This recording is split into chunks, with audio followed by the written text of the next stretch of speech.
Qubada ayılar kəndlərə hücum edib. Nəticədə iri buynuzlu və xırdabuynuzlu heyvanlar tələf olub. İcra nümayəndəlikləri isə bununla bağlı xəbərdarlıq ediblər ki, gecələr çölə çıxmayın. Eyni hal Qubanın Rustov, Xənəgah, Səbətlər və Qımılqazma kəndlərində də ayıların hücumları halları müşahidə olunub. Səbətlər kəndində ayı bir inəyi parçalayıb, camışı isə boğaraq öldürüb. Hadisə nəticəsində sakinlərə təxminən 5000 manat ziyan dəyib.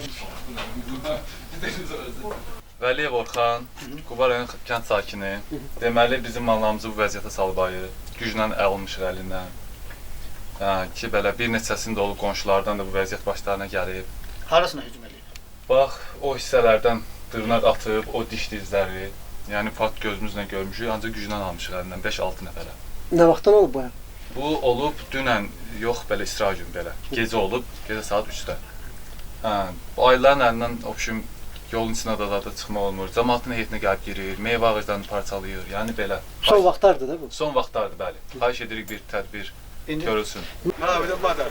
Məsələ ilə bağlı kənd icra nümayəndəliyindən bildirilib ki, ayılar qırmızı kitaba düşdüyü üçün onları vurmaq qadağandır. Lakin hazırda yalnız ayıları kənddən uzaqlaşdırmaq istiqamətində tədbirlər görülür. Məsələ ilə bağlı kənd sakinləri ehtiyatlı olmaları tövsiyə olunur. Hazırda isə kəndlərdə maarifləndirmə işləri aparılır. Emin Kərimov, Cəmil Seyev, SSV Xəbər, Quba.